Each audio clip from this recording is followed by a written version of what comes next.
welcome on the screen Toastmaster Karim Kahale, a, a masterful communicator to be, Toastmaster Karim Kahale. Screen is yours. I'm all suited up, wearing my backpack, boarding pass in hand, and I'm storming to the check-in counter. I finally managed to get on the plane, and I tried to look vigorously for my seat. And it's a middle seat, in the middle row. My expectations for that trip reached very low, very fast. But I was terribly mistaken. During that trip, I got to meet a businessman from Singapore, and I spent the majority of the flight talking to him. Among the great success notions he shared with me, one did stick out. Getting good at communicating is just like getting good at tennis. The more you practice it, the better you'll get it. Simple idea, yet not so simple to apply. Communication is a funny thing. We all communicate on a daily basis, and the goal of this communication is always the same: to feel valued and understood. The challenge is that every single one of us communicate in a different style. And even though we might be speaking the same language, the way that we exchange information can be completely opposite. But don't you have to figure out your communication style in the first place? Toastmasters gives you this handy questionnaire. It will help you find out whether you follow an analytical, direct, initiative, or supportive approach. Out of a total of 12, I scored 3 points in every single style. To say that I was lost and confused would have been a total understatement.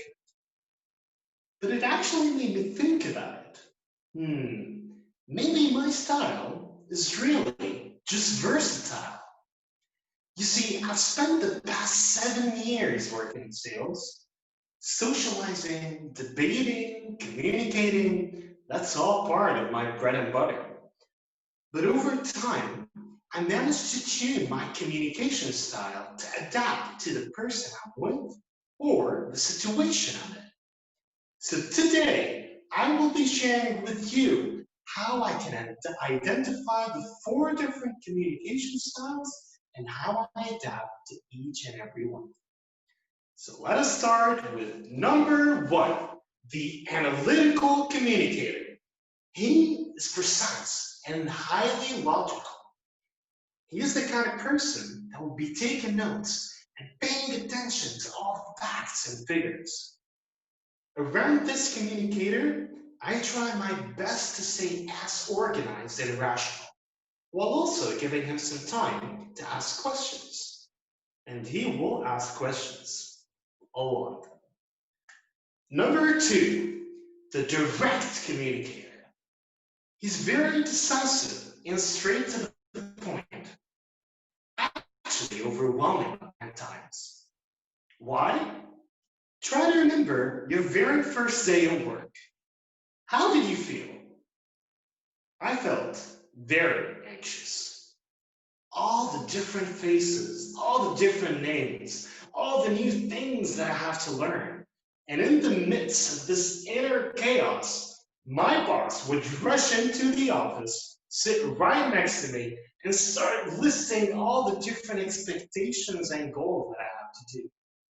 Karim, you will be required to reach a monthly target of 200 sales. You will be asked to submit a weekly report to the sales office. And your lunch break